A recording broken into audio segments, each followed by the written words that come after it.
Praise the lord. మన ప్రభు అయిన యేసుక్రీస్తు పరిశుద్ధ నామంలో దేవుని ప్రియులైన మీ అందరికీ వందనాలు తెలియజేస్తూ ఉన్నాను. ప్రియ విశ్వాసులారా, ప్రభు సంఘాలకు రాయించిన ఉత్తరాలను మనం ధ్యానం చేస్తూ ఉన్నాము. గత పాఠాలలో మనం ఎఫెసుకు, స్ముర్నకు, పెర్గముకు ప్రభువు రాయించిన ఉత్తరాలను మనం చూసాము. ఈ సమయమందు తుయతైర, సార్దీస్ సంఘాలకు రాయబడిన లేఖలను మనం ధ్యానం చేసుకుందాము. ప్రకటన గ్రంథం 2వ అధ్యాయం 18వ వచనం నుంచి తుయతైరకు ప్రభువు రాయించిన ఉత్తరం యొక్క వివరాలు ఉన్నాయి. ప్రకటన గ్రంథం 2వ అధ్యాయం 18వ వచనం నుంచి, తుయతైరలో ఉన్న సంఘపు దూతకు ఇలాగు వ్రాయుము. అగ్ని జ్వాలల వంటి కన్నులను, అపరంజిని పోలిన పాదములు గల దేవుని కుమారుడు చెప్పు సంగతులేవనగా, నీ క్రియలను, నీ ప్రేమను, నీ విశ్వాసమును, నీ పరిచర్యను, నీ సహనమును నేను ఎరుగుదును. నీ మొదటి క్రియల కన్నా నీ కడపటి క్రియలు మరి ఎక్కువైనవని ఎరుగుదును. అయినను నీ మీద తప్పు ఒకటి నేను మోపవలసి ఉన్నది. ఏమనగా, తాను ప్రవక్తినని చెప్పుకొనుచున్న యెజబెలు అను స్త్రీని నీవు ఉండనిచ్చుచున్నావు. జారత్వము చేయుటకును, విగ్రహములకు బలి ఇచ్చిన వాటిని తినుటకును అది నా దాసులకు బోధించుచు వారిని మోసపుచ్చుచున్నది. మారు మనస్సు పొందుటకు నేను దానికి సమయమిచ్చితిని. అది తన జారత్వమును విడిచిపెట్టి మారు మనస్సు పొందనొల్లదు.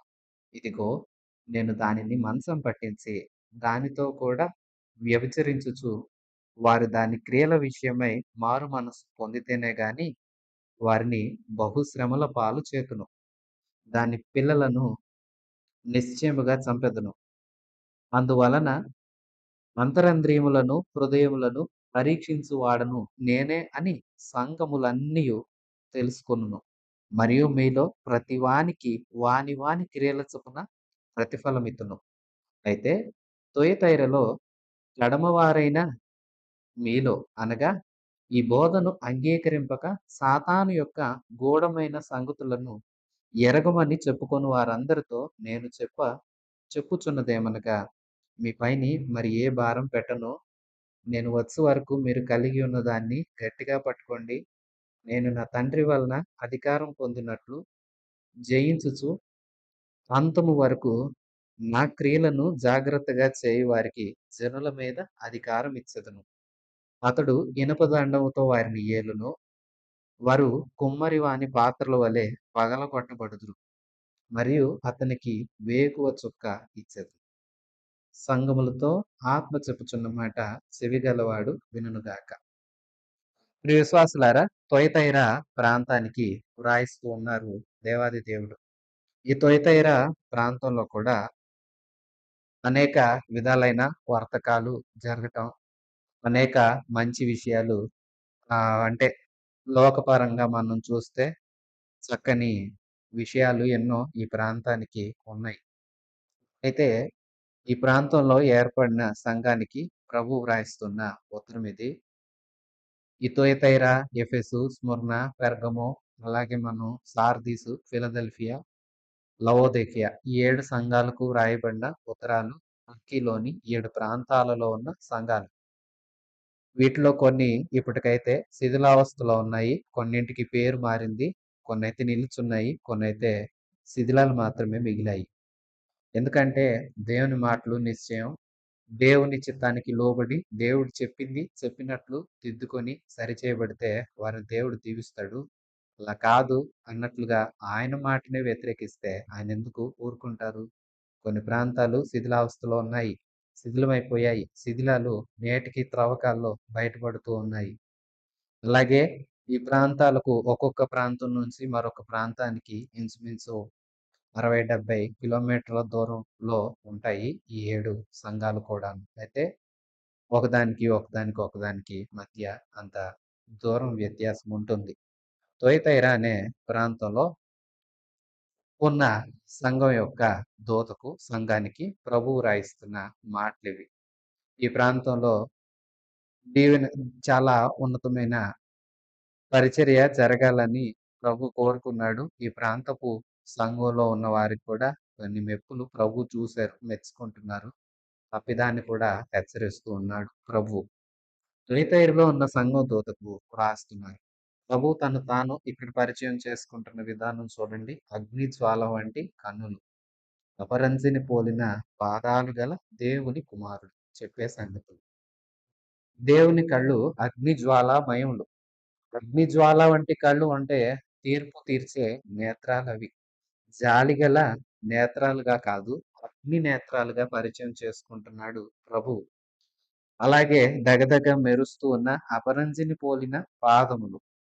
అంటే యేసు ప్రభు తీర్పరిగానే ఈ సంఘంతో మాట్లాడుతూ ఉన్నారు. చెప్పే సంగతులు ఏంటంటే, నీ క్రియలు నాకు తెలుసు. దీన్ని కూడా ఈ సంఘాన్ని కూడా మెచ్చుకుంటున్నాడు. నీ క్రియలు నాకు నచ్చాయి. ప్రియ విశ్వాసులారా, రక్షించబడిన ప్రతి వ్యక్తి మంచి క్రియలు చేయాలి. ఈ విషయాన్ని క్రియలు, నీ క్రియలు అన్న ప్రతి చోట మీరు జ్ఞాపకం చేసుకోవాలి. నీ క్రియలు నాకు నచ్చాయి, నేను చూశాను అంటున్నాడంటే ఆ సంఘము సత్క్రియలు చేసింది. మంచి క్రియలు జరిగించే వారిని దేవుడెప్పుడు జ్ఞాపకం చేసుకుంటాడు. వారికి ఎప్పుడు దీవెన దయచేస్తాడు. 2, నీ ప్రేమ కూడా నాకు తెలుసు. సంగమా, నీవు దేవుణ్ణి ఎలా ప్రేమించావో, నీలో ఎలాంటి ప్రేమ బాంధవ్యాలు ఉన్నాయో, చుట్టుప్రక్కల ఉన్న వారితో నువ్వు ఎలాంటి మంచి ఆప్యాయతలు కలిగి ఉన్నావో నాకు తెలుసు. నీ విశ్వాసం కూడా నాకు తెలుసు. క్రియలు, ప్రేమ, విశ్వాసం మీదనే ఆధారపడతాయి. ప్రభువులో విశ్వాసం లేనివాడు ప్రేమించలేడు. ప్రభువుని పరిశీలనగా చూసి ఆరాధించలేని వాడు మంచి క్రియలు చేయలేడు. విశ్వాసం ఉన్న వ్యక్తే, దేవుని చూసిన వ్యక్తే, విశ్వాసం చేత రక్షించబడిన వ్యక్తే మంచి క్రియలు చేస్తాడు. తోటి వారిని ప్రేమిస్తాడు. క్రియలు, ప్రేమ బాగుండాలంటే విశ్వాసం బలంగా ఉండాలి. అలాగే మరో మెప్పుకోలు, నీ పరిచర్య కూడా నాకు తెలుసు. ఈ సంఘం ఎంతో పరిచర్య చేసింది. ఎందరికో పరిచర్య చేసింది. సేవకులకు, తోటి విశ్వాసులకు, ఇరుగు పొరుగున ఉన్న వారికి కూడా పరిచర్య చేసింది. నీ సేవ, నీ పరిచర్య నాకు తెలుసు. అలాగే ఈ సంఘానికి సహనం కూడా ఉందంట. సహనం కలిగి దేవుని మాటలు చెప్పడానికి సహనం వహించింది. సహనంతో మంచి పనులు చేసింది. సహనంతో ఇతరులు ప్రేమించింది. సహనంతో విశ్వాసాన్ని కలిగి ఉంది. సహనంతోనే పరిచర్య చేసింది. నీ సహనం తెలుసు, నీ ప్రేమ తెలుసు, నీ విశ్వాసం తెలుసు, నీ పరిచర్య తెలుసు, నీ మంచి క్రియలు తెలుసు. ఇంకో పెద్ద ప్రశంస ఏంటంటే, నీ మొదటి క్రియల కన్నా కడపటి క్రియలు మరీ ఎక్కువయ్యాయని నాకు తెలుసు. రక్షించబడిన ఆ దినాలలో కొన్ని మంచి క్రియలు ఉన్నాయి కానీ, దినదినం క్రియలయందు అభివృద్ధి చెందింది ఈ సంఘం. సత్క్రియలను ఆసక్తిగా చేస్తుంది. ప్రేమలోను, విశ్వాసంలోను, పరిచర్య సహనాలయందు అభివృద్ధి చెందుతూ ఉంది. మొదటి క్రియల కన్నా ఈనాటి క్రియలు మరీ ఎక్కువయ్యాయి. బోయజు రూతుని ఇలాగే ప్రశంసించాడు. అమ్మా రూతు, నేను నిన్ను గురించి విన్నాను. ఈ మునుపటి సత్ప్రవర్తన కంటే ఇప్పటి సత్ప్రవర్తన మరీ ఎక్కువైంది. పొలంలో ఉండు, నేను వీరికి ఆజ్ఞాపిస్తాను. నీవు నీ జీవనం కొనసాగించుకో అని బోయజు రూతుతో చెప్పినట్లుగా ఈ మాటలు ఉన్నాయి చూడండి. తుయతైర సంఘమా, మీరు నన్ను ప్రేమిస్తున్న విధానం, మీ ప్రేమ, మీ క్రియలు, సహన విశ్వాసాలు, చక్కటి సేవా పరిచర్య నాకు తెలుసు. ఇవి మొదటి కన్నా ఇప్పుడు మరి పెరిగాయి. ఎంతో సంతోషం. అయినా మీ మీద తప్పు ఒకటి మోపాల్సి వచ్చింది. ఏంటి అంటారా? తను ప్రవక్తనిని అని చెప్పుకుంటున్న యెజబెలను స్త్రీ నీలో ఉంది. నువ్వు ఆమెను ఉండనిస్తున్నావు. తొయతైరా పట్టణస్థురాలు లూదియా మనకు జ్ఞాపకం వస్తది. ఈమె గలతీ ప్రాంతంలో ఉన్నప్పుడు పౌలు గారు నదీ తీరాన స్వార్థ పరిచర్య చేస్తున్నప్పుడు ఆమె ఊదా రంగు పొడిని అమ్ముతుంది. ఆసక్తిగా దేవుని మాటలు వినింది. ఆమె హృదయం తెరవబడింది. ఆమె ఇంటి వారు రక్షించబడ్డారు. ఆ స్త్రీ చూడండి, విశ్వాసంతో దేవుని మాటలు వింది. ఇంటి వారికి కూడా దేవుని మాటలు చెప్పుకుంది. ఆమె రక్షించబడింది. అలాంటి స్త్రీలు ఉంటే సంఘానికి క్షేమం, అభివృద్ధి. కానీ ఇక్కడున్న స్త్రీ యెజబెలు. అహబు భార్య యెజబెలు. రాజుల గ్రంథంలో మనం వారి వృత్తాంతం చదువుతాము. అహబు, యెజబెలు యొక్క దంపతులు మనం ఎంత దారుణమైన పరిస్థితుల్లోకి ఇశ్రాయేలీల చరిత్రను నడిపించారో మనం చూస్తాము. ఈ యెజబెలే ఇజ్రాయేలీలోనికి విగ్రహాన్ని తీసుకుని వచ్చింది. ఆమె విగ్రహారాధికురాలు. ఆమె దేశం నుంచి విగ్రహాన్ని తీసుకుని వచ్చింది. నిదానంగా విగ్రహాన్ని ఆరాధించడానికి, విగ్రహానికి పూజ చేయడానికి పూజారులను తీసుకొచ్చింది. ఇలాగా విగ్రహారాధన విస్తరించడానికి కారణమైంది. అలాంటి యెజబెల్‌ని నువ్వెందుకు ఉండనిస్తున్నావు? నువ్వు ఉండనిచ్చావు. అదే తప్పు. అంటే ఎలాంటి వారు ఏంటో నువ్వు కనిపెట్టి వారిని నీ మధ్యలో నుండి పంపాల్సింది పోయి, నీ మధ్య ఎందుకు ఉండనిచ్చావు? ఉండనిస్తే తప్పేముంది ప్రభువా! అందరిలాగా ఆమె ఉంది. అంటే ఆమె యెజబెల్ లాంటిది. ఆమె చెడ్డది. ఆమె జారత్వం చేయడానికి విగ్రహాలకు అర్పించిన వాటిని తినొచ్చు అనే కొత్త రకమైన బోధ విశ్వాసులకు చెప్పి విశ్వాసుల్ని మోసం చేస్తుంది. ఏముంది? తప్పేముంది? ఇలాగుంటే ఏముంది? ఇదిగో ఇది తినండి ఏమైంది? మీ మనసులో ఏం లేదు కదా! మీరిలాగ నడవచ్చండి. ఇలాగా ఆకర్షణీయమైన బోధ చేసి విశ్వాసుల మనసులను పాడు చేసేవారు అనేకులున్నారు. నేటికి ఉంటున్నారు. అలాంటి వారితో జాగ్రత్త. ప్రియ విశ్వాసులారా, సంఘంలో ఇలాంటి వారుంటే ఎంత సంఘానికి ప్రమాదమో. ఇజ్రాయేలీయులకి ఆమె ఒక్కతే రాణిగా వచ్చినందుకు అహబు ఇంటివారు, ఇజ్రాయేలు జాతి ఎంత కీడును అనుభవించవలసొచ్చిందో చరిత్ర నేర్పుతున్న పాఠం. మరి ఈమె సంఘంలో ఉంటే సంఘం కూడా పాడవుతది కదా! యెజబెలు వంటి మనస్తత్వం కలిగిన ప్రవక్తని అని చెప్పుకొని గొప్పలు పోతున్న ఆమెనెందుకు ఉండనిస్తున్నారు మీరు?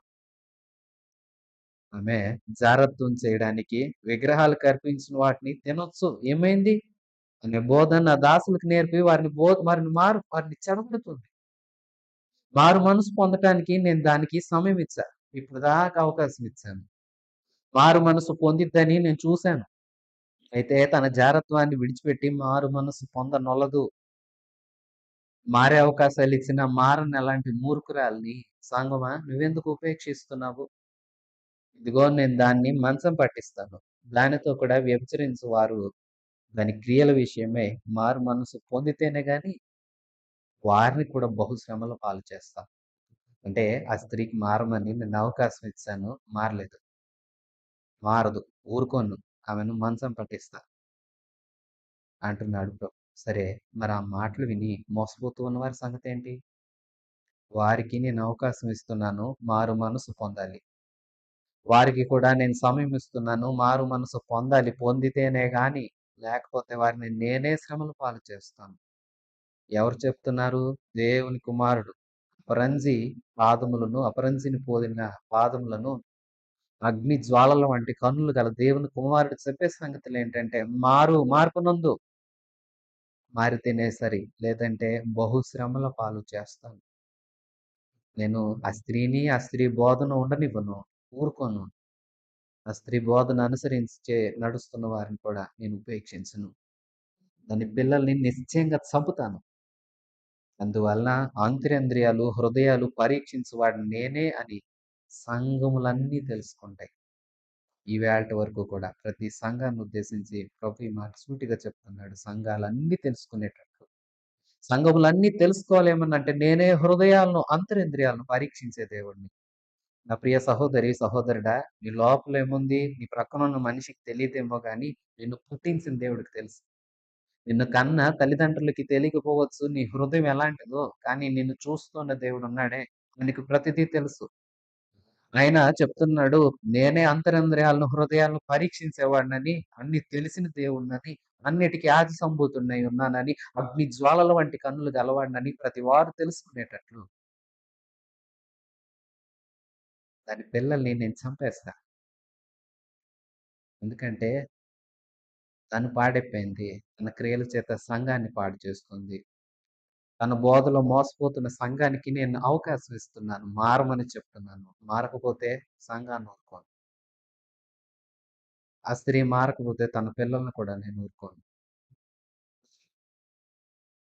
ఎందుకంటే నేను ఏమై ఉన్నానో సంఘాలన్నీ తెలుసుకునేటట్లు చేస్తాను. అయితే మీలో ప్రతి వానికి వాని క్రియల చొప్పున ప్రతిఫలాన్ని ఇస్తాను. ఈ తొయతైర సంఘంతో ప్రభువు చెప్తున్న ఈ మాటలు చాలా విలువైనవి. నా ప్రియ సహోదరి, సహోదరులారా, ప్రతి క్రియకు ప్రతిఫలం ఇస్తాడు ప్రభువు. ప్రియ సహోదరుడా, సహోదరి, ఒక మాట గమనించు. నువ్వు నిజాయితీగా ఉన్నావా? నీ క్రియలు నిజమైనవా? మంచివా? మంచి ప్రతిఫలాన్ని దేవుడు నీకిస్తాడు. నీ క్రియలు చెడ్డవా? హాని చేసావా? మోసపుచ్చావా? ఈ క్రియలకు తగిన ప్రతిఫలం నీకు అప్పచెప్తాడు. బైబిల్ గ్రంథంలో భక్తుల్ని చూడండి. వారు మాట్లాడిన మాటలు వాళ్ళ నెత్తి మీదకే వచ్చాయి. వాళ్ళు చేసిన పనులు వాళ్ళ నెత్తి మీదకే వచ్చాయి. వాళ్ళు చేసిన క్రియలు చెడ్డవైనప్పుడు చెడ్డ ప్రతిఫలం వారి కుటుంబాలే అనుభవించాయి. వారు చేసింది మంచి పనులైతే వారి తరతరాలు ఆశీర్వదించబడ్డాయి. నువ్వెలాంటి పనులు చేస్తున్నావు? ఈయన అగ్ని జ్వాలల వంటి కన్నులు గలవాడు. నన్ను స్పష్టంగా చూస్తున్నాడు. పై రూపాన్ని చూసి మోసపోయేవాడు కాడు. హృదయాన్ని పరీక్షించే దేవుడు. నీలో ఏముందో తెలుసు. నీ క్రియలకు తగ్గ ప్రతిఫలం నీకైనా, నాకైనా ప్రతి వారికి క్రియలకు తగిన ప్రతిఫలం, క్రియల చొప్పున ప్రతిఫలం ఇస్తాడు. మంచి చెయ్యి, మంచి ప్రతిఫలాన్నే పొందుతావు. కీడు చెయ్యకు. ఎందుకంటే దేవుని దగ్గర నుండొచ్చే ఆ కీడుకు తగిన ప్రతిఫలం అనుభవించడం కష్టంగా ఉంటుంది. మారు మనస్సు పొందు. అయితే తొయితైరలో కడమవారై మీలో అనగా ఈ బోధను అంగీకరించక సాతాను యొక్క గూఢమైన సంగతులను ఎరగమని చెప్పుకొని వారందరితో నేను చెప్పేదేంటంటే, సాతాను క్రియలకు దూరంగా ఉన్నవారు తుయతైరలో కొందరున్నారు. ఈ బోధన అంగీకరించిన వారు కొందరున్నారు. మీ అందరితో నేను చెప్పేదేంటంటే, మీ మీద ఇంక భారం ఏం పెట్టను.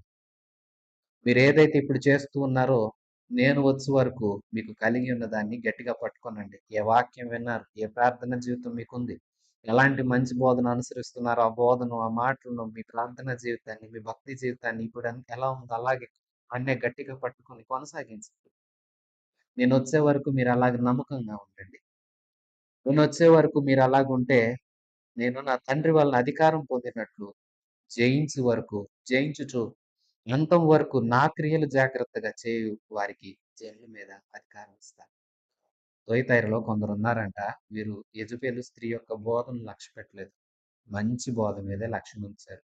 సాతాను క్రియలు చేయలేదు. దైవిక క్రియలు చేశారు. ప్రభు చెప్పారు కదా! నీ మంచి క్రియలు నాకు తెలుసు. నీ ప్రేమ తెలుసు. నీ విశ్వాసం తెలుసు. నీ సహనం తెలుసు. నీ పరిచర్య తెలుసు. నీ కడపటి క్రియలు మరీ ఎక్కువయ్యాయని తెలుసు. వీటిని గట్టిగా పట్టుకో. యెజెబెలు బోధన అనుసరించే వారిని మారుమనసు పొందమని నేను మరలా పిలుస్తున్నాను. లేదంటే వారిని యెజెబెలు బోధ చేస్తున్న అలాంటి స్త్రీని, ఆ స్త్రీ యొక్క పిల్లల్ని నేనెవరిని వదిలిపెట్టను. ఎవరికి క్రియలు తగిన ప్రతిఫలం వారికిస్తాను. తండ్రి వలన నేను అధికారం పొందాను. ఇదిగో కుమ్మరివాడు పాత్రలో వలె కుమ్మరివాడు చేసిన పాత్రలు పగలగొట్టబడినట్లు నేను ఒక్కొక్కరిని పగలగొడతాను అలాంటి వారిని. ఇనుప దండంతో ఏలుతాను. వేకువ చుక్కను వారికిస్తాను. జయించే వారికి జనుల మీద ఆధిపత్యాన్నిస్తాను. నాకు కలిగి ఉన్న ఆధిపత్యం. అయితే అంతం వరకు నా క్రియలు జాగ్రత్తగా చేయండి. నన్ను పోలి నడవండి. నాకిష్టమైన పిల్లలుగా ఉండండి. అప్పుడు నేను మిమ్మల్ని దీవిస్తాను. అతనికి వేకువ చుక్కనిస్తాను. సంగములతో ఆత్మ చెప్పుచున్న మాట చెవిగలవాడా విను. వింటున్నావా ప్రియ విశ్వాసి? తొయితైరలో కొందరున్నారు. వారు మంచివారు. వారు విశ్వాసించిన వారు. లోకమందు విశ్వాసం పరలోకమందు విజయంగా పరిగణించబడుతుంది. ఎందుకంటే లోకంలో నేను ప్రభువుని చూడలేదు, నమ్ముతున్నాం. ఇది విశ్వాసం. ప్రభు దగ్గరికెళ్ళాక విశ్వాసంతో పనేంటి? విశ్వాసం అప్పుడు జయముగా మార్పు నొందుతుంది. అందుకే అంటున్నాడు జయించువాడు. జయించువాడంటే విశ్వాసం గలవాడు. ప్రభువు మీద మంచి విశ్వాసం గలవారు ఎవరో వారు జనుల మీద అధికారం పొందుతారంట. గత పాఠాల్లో మనం చూసాం. మరుగై ఉన్న మన్నానిస్తానన్నాడు. తెల్ల రాతినిస్తానన్నాడు. అలాగే ఉన్నతమైన ప్రతిఫలాన్నిస్తానన్నాడు. ఎన్నో ఆశీర్వచనాలు ప్రభు చెప్తున్నాడు కదా! వీటికి పాత్రలు కావాలంటే ఏవి కలిగున్నావో, నేను ఏవైతే నీలో ఉన్నాయని నేను కనుగొన్నానో వాటిని గట్టిగా పట్టుకో. నా క్రియలు ఇంకా మంచిగా కొనసాగించు. చెడ్డ బోధన అనుసరింపమాక. అలాంటి బోధన నీలో ఉండనివ్వమాక. ఉండనిస్తే నీకు ప్రమాదం. ఉండనిస్తే నేను ఊరుకోను. మారు మనసు పొందమని ఆహ్వానిస్తున్నాడు ప్రభు. మారు మనసు పొందిన వారు దేవునికి ఇష్టమైన పిల్లలుగా జీవిస్తారు. దేవునికి ఇష్టమైన పిల్లలు దైవ కృపకు పాత్రులవుతారు. వారు జయించిన వారే తండ్రితో కూడా కుమారుడికి ఇవ్వబడిన అధికారంలో వారు కూడా పాలుభాగస్తులవుతారు. మనకు కూడా దేవుడు మనం జయించిన వారమైతే, దేవుణ్ణి అనుసరించే వారమైతే, చక్కటి క్రియలు చేసేవారమైతే, విశ్వాసం, ప్రేమ, పరిచర్య, సహనాల యందు కడపటి క్రియలు మరీ ఎక్కువగా ఉన్నతంగా దేవుని దృష్టికి కనిపిస్తే అలాంటి అధికారం మనకు కూడా ఇస్తాడు. తొయితైరులో ఉన్న వారికి చెప్తున్నాడు. వీళ్ళు కొందరు మంచిగా ఉన్నారు. వారి అంతం వరకు అలాగే ఉండండి. ఇంకా క్రొత్త భారం ఏం పెట్టట్లేదు. కలిగి ఉన్న దాన్ని గట్టిగా పట్టుకోండి. వదలొద్దు. వారిలాగా పడిపోవద్దు. పడిపోయిన వారలారా తిరిగి రమ్మని పిలుస్తున్నాను. మార్పు నొందండి. లేదంటే నేనెవరిని వదిలిపెట్టను. నేను వచ్చి యుద్ధం చేస్తానంటున్నాడు ప్రభు. ప్రియ సహోదరి, సహోదరులారా, మనం ఎలాగున్నామో ఇవి సాక్షాత్తు దేవుడు అలనాటి సంఘాలను ఉద్దేశించి వ్రాయించిన విషయాలు. సంఘం అంటే మనమే కదా! ద్వైతారలో ఉన్న అనుభవాలు ఈవేళ సంఘాల్లో లేవంటారా? 7 సంఘాల్లో ఉంటున్న అనుభవాలు ఇవేళటికి ఉంటున్నాయి. సంఘంలో రకరకాల మనుషులుంటారు. రకరకాల మనుషుల్లో ఈ ఒక్కొక్క సంఘంతో చెప్పబడ్డ ఒక్కొక్క లక్షణం ఉంటుంది ఒక్కొక్కళ్ళు. కాబట్టి ఇవి అందరికీ వర్తిస్తాయి. ఇక మూడవ అధ్యాయానికి రండి. ప్రకటన గ్రంథం మూడవ అధ్యాయం 1-6 వచనం వరకు సార్దీస్ అనే సంఘానికి ప్రభువు వ్రాయించిన ఉత్తరాన్ని ధ్యానం చేసుకుందాం. ప్రకటన గ్రంథం మూడవ అధ్యాయం 1 సార్దిస్‌లో ఉన్న సంఘపు దూతకు ఇలాగు వ్రాయుము. 7 నక్షత్రములను దేవుని 7 ఆత్మలు గలవాడు చెప్పు సంగతులేవనగా, నీ క్రియలను నేనెరుగుదును. ఏమనగా, జీవించుచున్నావన్న పేరు మాత్రమున్నది గాని నీవు మృతుడివే. నీ క్రియలు నా దేవుని ఎదుట సంపూర్ణమైనవిగా నాకు కనబడలేదు.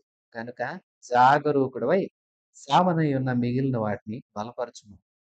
నువ్వెలాగ ఉపదేశం పొందితివో, ఎలాగు వింటివో జ్ఞాపకం చేసుకొని దాన్ని గైకొనుచు మారు మనస్సు పొందుము. నీవు జాగరూకుడవై ఉండని ఎడల నేను దొంగ వలె వచ్చెదను. ఏ గడియను నీ మీదకు వచ్చెదనో నీకు తెలియనే తెలీదు. అయితే తమ వస్త్రములను అపవిత్ర పరచుకొనని కొందరు సార్దిస్‌లో నీ యొద్ద ఉన్నారు. వారు అర్హులు గనుక తెల్లని వస్త్రాలు ధరించుకొని నాతో కూడా సంచరించెదరు. జయించువారు అలాగును తెల్లని వస్త్రములు ధరించుకొనును. జీవగ్రంథంలో నుండి అతని పేరెంత మాత్రమును తుడుపుటక నా తండ్రి ఎదుటను ఆయన దూతల ఎదుటను అతని పేరును ఒప్పుకొందును. సంఘములతో ఆత్మ చెప్పుచున్న మాట చెవిగలవాడు వినుగాక. సార్దీస్‌కు ప్రభువు రాస్తున్న లేఖ. ఈ సార్దీస్ అనే పట్టణం కొండ మీద నిర్మించబడింది. ఒక ఎత్తైన ప్రాంతం. ఒక గుట్ట మైదానం లాంటిది ఎత్తైన ప్రాంతంలో నిర్మించబడిన ప్రాంతం ఇది. దీనికి ఒకే ద్వారం ఉంటుంది. దక్షిణ దిశగా దీని ముఖద్వారం ఉంటుంది. ఈ సార్దిస్ ప్రాంతంలోనికి ఎక్కి వెళ్ళాలన్నా, దీని మీద దాడి చేయాలన్నా శత్రువులు కాస్తంత ఆలోచించేంత బందోబస్తు ఈ ప్రాంతానికి ఉంది. దక్షిణ దిశగా ఉన్న ముఖద్వారంకి కాపలా ఎక్కువ ఉంటుంది. అందుకే ఎవరు రాలేరు. సరే, చరిత్రలో 2 సార్లు ఏం జరిగిందంటే, కావలి వారి అజాగ్రత్త. అంటే రాత్రి వేళ కావలి వారు కాపలా కాయడం మానేసి పండుకున్నారు. సంవత్సరాలు వేరు గాని, కానీ జరిగిన నష్టం 2 సార్లు దీని మీదకు శత్రువులొచ్చారు. 2 సార్లు ఈ ప్రాంతం మీదకు శత్రువులొచ్చి, ఈ ప్రాంతాన్ని పాడు చేయడానికి కారణం 2 సార్లు జరిగిన తప్పు ఒకటే. అదేంటంటే, వీరు నిద్రావస్థలో ఉన్నారు. కాపలా కాసేవారు నిద్రపోతా ఉన్నారు. అలా నిద్రపోతూ ఉన్న సమయంలో శత్రువు రహస్యంగా ఈ ప్రాంతంలోనికి ప్రవేశించి ఒకసారి ఒక రాజ్యం, మరొకసారి ఇంకొక రాజ్యం వీరి మీద పడటానికి కారణమైంది. అంటే వీరు రాత్రిపూట అలాంటి నిద్ర స్థితిలో ఉన్నారు. అందువలన ఇలాంటి కట్టుదిట్టమైన పట్టణం మీద కూడా శ్రమొచ్చింది. అందుకే అలాంటి పరిస్థితులను బట్టి, అలాగే ఆ సంఘంలో అప్పుడున్న పరిస్థితులను బట్టి ప్రభువు వ్రాయిస్తున్న లేఖ ఇది చూడండి. సార్దీస్‌లో ఉన్న సంఘపు దూతకు చెప్పు. 7 నక్షత్రాలు దేవుని 7 ఆత్మలు గలవాడు చెప్పే సంగతులు. 7 నక్షత్రాలు అంటే 7 సంఘాలకు 7 దూతలు అన్నట్లుగా మనం ధ్యానం చేసాం. దేవుని 7 ఆత్మలంటే దేవుడు సంపూర్ణతకు సాదృశ్యం. ఆత్మ సంపూర్ణత. 7 అంటే సంపూర్ణతకు సాదృశ్యం. అంటే సంపూర్ణమైన ఆత్మ గలవాడు చెప్పే సంగతులు. నీ క్రియలు నాకు తెలుసు. ఏంటంటే చూసారా? ఇవి మంచి క్రియలు కాదు. మెచ్చుకుంటున్నాడు అనుకోకండి. ఇక్కడ మెప్పు రాయట్లేదు దేవుడు. నీ క్రియలు నాకు తెలుసు. ఏంటంటే జీవిస్తున్నావన్న పేరు నీకుంది గానీ నీవు మృతుడివే. విశ్వాసులారా, మనకు సాధారణంగా తిట్టేటప్పుడు కొందరు ఇలాగ అంటారు, చచ్చినోడా అంటారు. బ్రతికున్నోళ్ళని ఏమంటారు? చచ్చినోడా అంటారు. అంటే ఏంటి? చావలేదు. కానీ ఏమన్నాడు? బ్రతికినోడిని అట్లా తిడుతున్నారు. ప్రభు ఇంచుమించు ఆ మాటే ఇక్కడ అంటున్నాడు. "ఓరి నాయనా, ఉన్న పేరుంది గానీ నువ్వు శవం లాంటోడివి." పరిసయ్యులు యేసుక్రీస్తు దగ్గరకొచ్చి పలుమార్లు ఆటంకాలు కలిగిస్తున్నప్పుడు పరిసయ్యులను దేవుడు అన్నాడు, "వీరు సున్నం కొట్టిన సమాధులన్నాడు." పైకి బావుంటారు. లోపల ఎలా ఉంటుంది సమాధి? పైకేమో సున్నం వేస్తారు, పూలు చల్లుతారు, కొవ్వొత్తులు ఎలిగిస్తారు. ఎంత ఆకర్షణీయంగా! ఇంక ఈవేళైతే చలవరాతి కట్టడాలు కడుతున్నారు కదా! సమాధుల కోసం. మనకు తెలియనిదేముంది. పైకెంత బావుంటుంది. సరే ఆ సమాధిని తవ్వి చూడండి ఏముంటది? కుళ్ళు, ఎముకలు అవే కదా! చెడ్డ వాసన అవే కదా ఉండేది. సార్దీస్‌లో ఉన్న విశ్వాసులంట అలాగే ఉన్నారంట. వీరు విశ్వాసులే అనే పేరుంది. కానీ వారు విశ్వాసులుగా చచ్చిపోయారు. ఈ క్రియలు నా దేవుని ఎదుట సంపూర్ణంగా లేవు. కనబడట్లేదు. గనుక జాగరూకుడివై అంటే ఇప్పటికన్నా తెలివి తెచ్చుకున్న వాడివై, ఇప్పటికన్నా నువ్వు బుద్ధి తెచ్చుకున్న వాడివై, ఇప్పటికైనా సిగ్గు తెచ్చుకున్న వాడివై, సావునై ఉన్న మిగిలిన క్రియలన్నా బలపరుచుకో. అంటే సగం చచ్చేవరా నాయనా, మిగతా సగం అన్నా బాగు చేసుకో అంటున్నాడు ప్రభు. స్పష్టంగా చెప్తున్నాడు. ప్రియ విశ్వాసులారా, ఈవేళ విశ్వాసులు ఇలా లేరంటారా? ఒకసారి ఆలోచించండి. వాక్యం ఉంది గాని వాక్యానుసారమైన జీవితం ఉందా? పేరుకు బైబిల్ గ్రంథం ఇంట్లో ఉంటుంది. మనిషికొక బైబిల్ గ్రంథం ఉంటుంది. ఎందుకు? చర్చ్‌కి మోసుకెళ్ళటం కోసం. మనల్ని ఇంటికి తీసుకొచ్చి మోసుకొని జాగ్రత్తగా తెరిచి చదివేదుందా వారంలో? లేదే.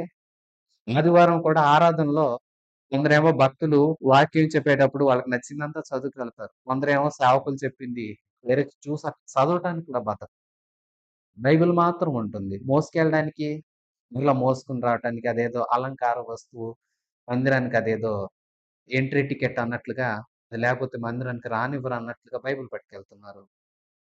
అంటే ఏంటి? వాక్యం ఉంది, వాక్యానుసారమైన జీవితం లేదు. ఈవేళ సోషల్ మీడియాని కూడా మనం గమనిస్తాము. వాట్సాప్ ఉంటుంది. మిగతా దినాలంతా ఫన్నీ వీడియోస్, జోక్స్ అని ఏవేవో సినిమా పాటలు కూడా పెట్టేవాళ్ళు లేకపోలేదు. ఆదివారం వస్తే భక్తులు వీళ్ళంతా యేసయ్య పాటలు, యేసయ్య వాక్యాలు. ఏం జీవితం అండి?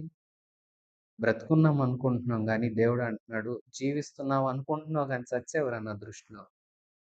ఇప్పటికే సగం చచ్చావు. కొన్నన్నా బలపరుచుకో. కొన్నన్నా మార్చుకో. ప్రార్థన ఇవాళ ప్రార్థనా జీవితం ఏది? ప్రార్థనా కొడుకులకి రమ్మంటే ఎవరొస్తున్నారు?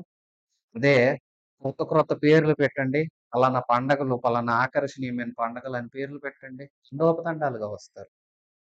భోజనాలు పెడతాం అందరు రండి అంటే, అబ్బో! భలే వస్తారు. ప్రార్థన చేసుకుందాం రండి అంటే రారు. ఇది భక్తి జీవితమా? సార్దీస్‌లో ఉన్న విశ్వాసులారా, జీవిస్తున్నారన్న పేరుంది గానీ, మీరు నా దృష్టిలో చచ్చినట్లుగా ఉన్నారు. బ్రతకండి, బ్రతకమని చెప్తున్నాను. సగం చచ్చారు. ఇప్పటికన్నా జాగ్రత్త పడితే, మిగతా సగం సావకుండా బ్రతుకుతారు. లేదు పూర్తిగా చచ్చారంటే, మీ వలన ఉపయోగం ఏముంది? చావనై ఉన్న మిగిలిన వాటిని బలపరచు. ఏం బలపరుచుకోవాలి అంటారా? నీవెలాగ ఉపదేశం పొందావో జ్ఞాపకం చేసుకో. ఎలాగూ గతంలో దేవుని వాక్యం విన్నావో జ్ఞాపకం చేసుకో. వాటిని గైకొను, మారు మనసు పొందు. నువ్వు జాగరూకుడివై ఉంటేనే సరి. ఉండకపోతే దొంగలాగా నీ మీదకొస్తా. దేవుడు దొంగ కాదు. దొంగలాగా అంటే దొంగ చెప్పా పెట్టకుండా వస్తాడు. ఊహించినప్పుడు వస్తాడు. నష్టం చేసిపోతాడు. నేను అలాగే నువ్వు ఊహించినప్పుడు అంతా బాగుందనుకున్నప్పుడు నేను నీ మీద వచ్చి పెడతాను. నువ్వు నా ముందు నిలవగలుగుతావా? నేను ఏ గడిలో వస్తానో నీకు తెలీదు కదా! నేనొస్తే నువ్వు బ్రతుకుతావా? సారథి సంగమా, బలపరుచుకో. చచ్చిన స్థితిలో ఉన్నావేమో విశ్వాసి ఆలోచించు. నీ క్రియల విషయంలో నువ్వెలాగున్నావు? వాక్యం వింటున్నావు, పాటిస్తున్నావా? ప్రార్థన సరిగ్గా చేసుకుంటున్నావా? ఆరాధన క్రమాలకు చక్కగా వెళుతున్నావా? విశ్వాసకు తగిన మాట తీరు నీలో ఉంటుందా? లోకస్తుల్లాగా మాట్లాడుతున్నావా? విశ్వాసులాగా బ్రతుకుతున్నావా? యేసయ్యకు లోబడి యేసయ్యలో జీవిస్తున్నట్లుగా ఉన్నావా? లోకంలో ఉండి యేసయ్యలో చచ్చిపోయావా? ఆలోచించు. కార్యక్రమాలేమన్నా వస్తే చాలు. అన్యుల్లాగా అందరూ తయారైపోతున్నారు క్రైస్తవులు కూడా. అన్ని పనులు అలాగే ఉంటున్నాయి. దేవుడు ఉపేక్షించడు. ఊరుకోడు. అయితే తమ వస్త్రాలను అపవిత్రపరచుకోని కొందరు సార్దీస్‌లో ఉన్నారు. ఆ దేవుడు ఎంత గొప్ప దేవుడంటే చెడ్డవారు ఉన్నారని చెప్పిన దేవుడే మంచోళ్ళు కూడా ఉన్నారు మీలో. వారు అర్హులు. నాతో కూడా వాళ్ళు తెల్లని వస్త్రాలు వేసుకొని తిరుగుతారు. జైన్స్ వారికి తెల్లని వస్త్రాలు ధరించుకునే హక్కుంది. జీవ గ్రంథంలో వారి పేరు రాస్తాను. రాసిన పేరు ఎప్పటికి తుడుపు పెట్టను. నా తండ్రి ఎదుట, ఆయన దూతల ఎదుట వాళ్ళ పేరు నేను ఒప్పుకుంటా. ప్రియ విశ్వాసి ఉదాహరణకు నీ పేరు, నా పేరు జీవ గ్రంథంలో ఉందనుకో. ఎవరో దూత పలానా పేరు అని చదువుతారు. చదవగానే నీవు నేను సింహాసనం ముందుకొచ్చి నిలబడతాం. అప్పుడు యేసయ్య, "నువ్వు నిజంగా మంచి బిడ్డవైతే నాన్న, ఈయన, ఈమె నా బిడ్డ" అని మన పేర్లు ఒప్పుకుంటాడు. దూతల ఎదుట, అందరి ఎదుట. అదే నీ క్రియలు, నా క్రియలు బాలేదంటే తండ్రి ఎదుట, ఆయన దూతల ఎదుట, "ఎవరు నువ్వు?" అంటారు ప్రభు. క్రియలు బావుంటే మన పేరు అందరి ముందు ఒప్పుకుంటాడంట. మన పేరు జీవ గ్రంథంలో రాస్తాడంట. క్రియలు బాగోకపోతే జీవ గ్రంథంలో నుండి పేరు తుడిపేస్తాడు. ఎవరి ఎదుట మన పేరు ఒప్పుకోడు. సంగములతో ఆత్మ చెప్పుచున్న మాటలివి. ఆత్మీయ ఆత్మ చెవులు నీకుంటే ఈ వాక్కులు నీ హృదయాన్ని తాకునుగాక. ప్రియ విశ్వాసి, ఆలోచించు. సార్దీస్‌లో ఉన్న సంఘం ఇది. సా మంచి పట్టణం. శత్రువులు రావడానికి వీల్లేనంత చక్కటి కాపుదలుంది. కానీ కావలి వారి అజాగ్రత్త 2 సార్లు ఈ పట్టణం మీదకి దాడి రావడానికి కారణమైంది. అలాగే నువ్వు అజాగ్రత్తగా ఉంటే నీ ఆత్మీయ జీవితం పాడైపోతుంది. మేల్కో. జాగరూకుడివై ఉండు. నీ క్రియలు బలపరుచుకో. ఎలాగ విన్నావో, ఎలాగ విని రక్షణ పొందావో వాటిని బాగు చేసుకో. అర్హులు కొందరున్నారు. వారిని నేను దీవిస్తాను. వారు నాతో కూడా సంచరిస్తారు. వారి పేరు జీవ గ్రంథంలో రాస్తాను. అర్హులు కాని వారులారా మారండి. లేదంటే దొంగ వలె వస్తాను. ఎప్పుడొస్తానో తెలీదు. నేనొస్తే నీకు ప్రమాదం. నువ్వు మారితే నేనొస్తే నీకు దీవెన. నువ్వు మారకపోతే నేనొస్తే నీకే కష్టం. మార్పు నొందు అంటున్నాడు. తొయితైరలో యెజెబెల్ లాంటి ప్రవక్తిని ఉంది. ఆమె బోధ వింటున్నవారు మారమని హెచ్చరిస్తున్నాడు. సారదీస్‌లో సగం చచ్చున్నారు. ఎందుకు బ్రతుకుతున్నారో తెలీదు. బ్రతుకుతున్నామని పేరుంది. విశ్వాసులం అని పేరుంది. ఆలయానికెళ్ళేవాళ్ళని పేరుంది. కానీ క్రియల్లో చచ్చిపోయారు. భక్తిలో చచ్చిపోయారు. బ్రతకమని హెచ్చరిస్తున్నాడు. బాగుపడమని దేవుడు హితవు పలుకుతున్నాడు. అలాగే ఫిలదెల్ఫియా సంఘాన్ని గురించి చదువుదాం. 7వ వచనం నుంచి. ఫిలదెల్ఫియాలో ఉన్న సంఘపు దూతకు ఇలాగు వ్రాయుము. దావీదు తాళపు చెవి కలిగి ఎవడును వేయలేకుండా తీయవాడును, ఎవడును తీయలేకుండా వేయువాడును అయిన సత్య స్వరూపియగు పరిశుద్ధుడు చెప్పే సంగతులేంటంటే, నీ క్రియలు నేను ఎరుగుదును. నీకున్న శక్తి కొంచెమయ్యుండినా నీవు నా వాక్యాన్ని గైకొని నా నామాన్ని ఎరగననలేదు. ఇదిగో తలుపు నీ ఎదుట తీసి ఉంచి ఉన్నాను. నిన్ను ఎవడును వేయలేడు. యూదులు కాకయే తాము యూదులమని అబద్ధమాడు సాతాను సమాజపు వారిని రప్పించెదను. వారు వచ్చి నీ పాదాల ఎదుట పడి నమస్కారం చేసి, ఇదిగో నేను నిన్ను ప్రేమించితినని తెలుసుకొనున్నట్లు చేస్తాను. నీవు నా ఓర్పు విషయమైన వాక్యాన్ని గైకొంటివి కనుక భూనివాసులను శోధించుటకు లోకమంతటి మీదకి రాబోవు శోధన కాలంలో నిన్ను కాపాడెదను. నేను త్వరగా వచ్చుచున్నాను. ఎవడునూ నీ కిరీటాన్ని అపహరించుకొనున్నట్లు నీకు కలిగిన దాన్ని గట్టిగా పట్టుకొనుము. జయించు వానిని నా దేవుని ఆలయంలో ఒక స్తంభముగా చేసెదను. అందులో నుండి వాడు ఇక మీదట ఎన్నటికిని వెలుపలికి పోడు. మరియు నా దేవుని పేరును పరలోకములో నా దేవుని యొద్ద నుండి దిగివచ్చుచున్న నూతనమైన యెరూషలేము పేరును, దేవుని పట్టణపు పేరును, నా క్రొత్త పేరును వారి మీద వ్రాసెదను. సంఘములతో ఆత్మ చెప్పుచున్న మాట చెవిగలవాడు వినుగాక. ప్రియ విశ్వాసులారా, ఫిలదెల్ఫియాకు రాయిస్తూ ఉన్న ఉత్తరం ఇది. ఈ ఫిలదెల్ఫియా అనే ప్రాంతం టర్కీ దేశంలో 5 కొండల మీద కట్టబడ్డ ఒక అందమైన పట్టణం. ఇద్దరు రాజులు మంచి సహోదర ప్రేమ కలిగి ఉండేవారు.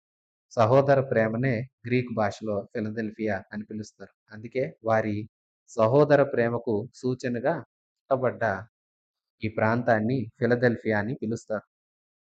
చాలా మంచి పేరు సహోదర ప్రేమ. ఈ సంఘంలో దేవుడు మెచ్చుకున్న అంశం కూడా అదే.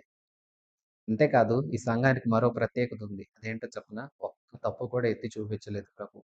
స్మరణలో ఉన్న విశ్వాసులకి, అలాగే ఫిలదెల్ఫియాలో ఉన్న విశ్వాసులకి తప్పులు ఎత్తి చూపించలేదు. వారి మెప్పులను మెచ్చుకున్నాడు. ఫిలదెల్ఫియా సంఘాన్ని మెచ్చుకుంటున్నాడు.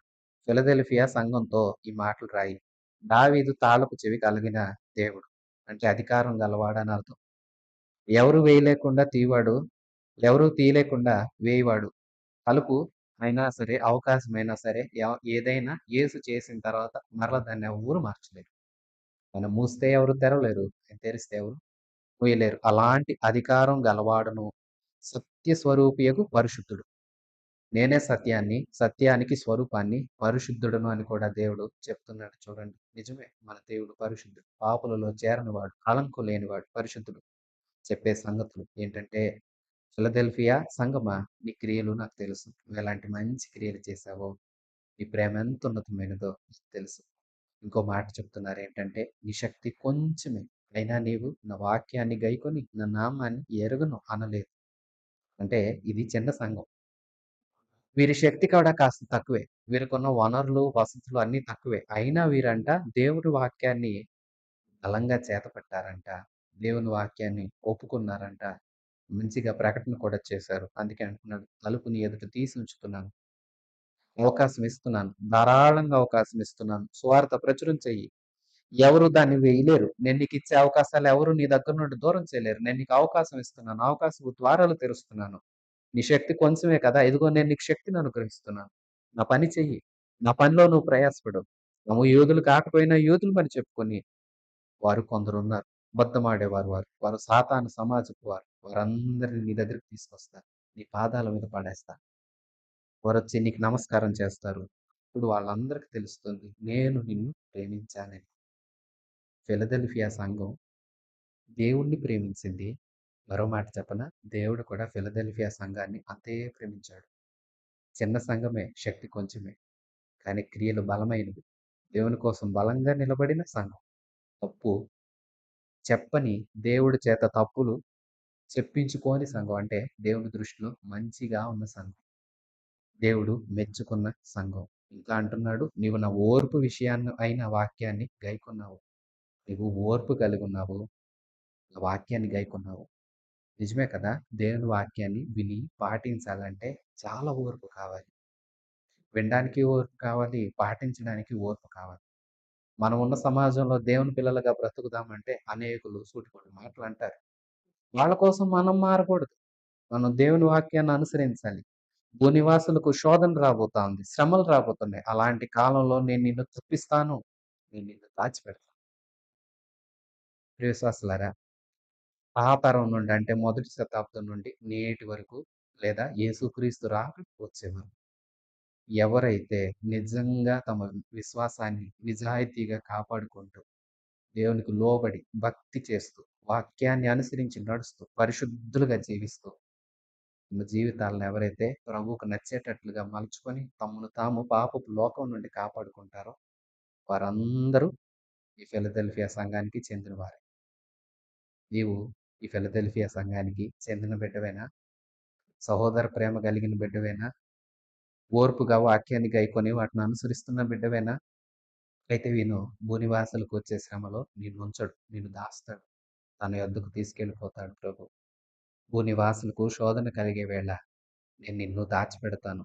ఫిలదెల్ఫియా సంగమా, నీ ఎదుట తలుపు తీస్తున్నాను. నేను త్వరగా వస్తున్నా. ఎవ్వడు నీ కిరీటం అపహరించకుండా జాగ్రత్త పడు. కలిగిన దాన్ని గట్టిగా పట్టుకో. దొంగలున్నారు జాగ్రత్త. నీకు కలిగిన వాటిని దోచుకుంటారు జాగ్రత్త. నీకు కలిగింది గట్టిగా పట్టుకో. నువ్వే ఏవైతే నేను నీకు ప్రశంసిస్తున్నానో, ఏవైతే ఇప్పటివరకు కలిగి ఉన్నావో వాటిని గట్టిగా పట్టుకో. వాటిని నీలో నుండి పోనివ్వమాక. పోగొట్టుకున్నావో నీవు ఇబ్బంది పడాల్సొస్తుంది. నాకు దూరమైపోతావు. పోగొట్టుకోకుండా గట్టిగా పట్టుకో. నేనొస్తాను. ఫిలదెల్ఫియా సంగమా, జయించు వారిని నా తండ్రి ఆలయంలో, దేవుని ఆలయంలో స్తంభంగా చేస్తాను. స్తంభం ఎప్పటికీ కదలదు. ఆ స్తంభం మీద దేవుని క్రొత్త పేరు, యెరూషలేము పట్టణం యొక్క క్రొత్త పేరు, అలాగే ఆ వ్యక్తి పొద్దుకునే క్రొత్త పేరు రాస్తారు. దేవునికి క్రొత్త పేరా? అది మనకిప్పుడు తెలీదు. ఆ వేళ తెలుస్తుంది. ఆయన నామం ఏమై ఉన్నదో ఆ క్రొత్త పేరు మనకు తెలుస్తుంది. ఆ పేరు స్తంభం మీద రాస్తాడు. స్తంభం స్థిరత్వానికి సాదృశ్యం. కంటే పరలోక రాజ్యంలో మనల్ని నిలబెడతాడు. పరలోకంలో మనం కదలని వారంగా, స్థిరులుగా, దేవుని చేత క్రొత్త పేరు పెట్టబడ్డ వారంగా, దేవుని యొక్క క్రొత్త పేరును కలిగిన వారంగా యుగయుగాలు నిత్య ఆనందంలో సాగుతూ ఉంటాము. ఫిలదెల్ఫియా సంఘం అర్థం సహోదర ప్రేమ. మంచి సంఘం ఇది. శక్తి కొంచెమే, చేసిన కార్యాలు చాలా ఎక్కువ. ఓర్పు కలిగిన సంఘం. దేవుని వాక్యాన్ని ప్రచురం చేసిన సంఘం. ఇంకా నువ్వు ప్రచురం చేయడానికి అవకాశపు ద్వారాలు ఇంకా ఇస్తానంటున్నాను. ఈ సంఘం దాచబడుతుంది. ఎత్తబడే గుంపులో ఉంటుంది ఈ సంఘం. ప్రియ విశ్వాసులారా, మరి నీవు ఈ సంఘ బిడ్డవేనా? ఈ సంఘం బిడ్డగా నీ వంటి సంఘంలో ఉన్న అర్హులైన బిడ్డలే దేవుని రాజ్యంలో ప్రవేశిస్తారు. అంటే తమ క్రియలు కాపాడుకోవాలి. ప్రేమ విశ్వాసాల యందు స్థిరులుగా ఉండాలి. దేవునికి ఇష్టమైన పిల్లలుగా ఉండాలి. దేవుని కోసం పని చేయాలి. ఆ పనిలో అలసిపోకూడదు. శక్తి కొంచెమైనా నీ పని చేయగలగాలి. దేవునికి నచ్చే బిడ్డగా ఉండాలి. స్వార్థ పని చేయాలి. ఈ సంఘానికి వాగ్దానం అభయం ఇస్తున్నాడు. శోధన భూనివాసంకి వస్తుంది. నీకు రాదు. నిజమే.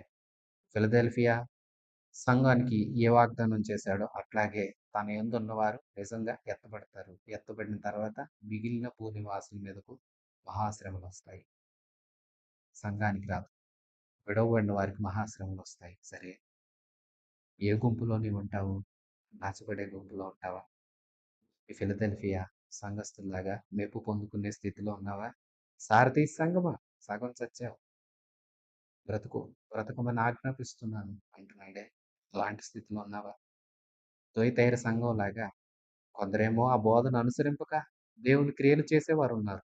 కొందరేమో యెజెబెలు బోధన అనుసరించి దేవుడు హెచ్చరించే స్థితిలో ఉన్నారు. నువ్వే స్థితిలో ఉన్నావు. 3 సంఘాల గురించి విన్నావు నీవు. ఈ సమయమందు పాఠం విన్నావు నీవు. మరి విన్న నీవు ఏ గుంపుకు చెందినగా ఉన్నావు? హెచ్చరికలు పొంది దేవుని చేత శిక్షించబడ్డానికి సిద్ధంగా ఉన్నావా? లేదా మంచి బోధన అనుసరిస్తూ దేవునికి ఇష్టమైన బిడ్డగా ఉన్నావా?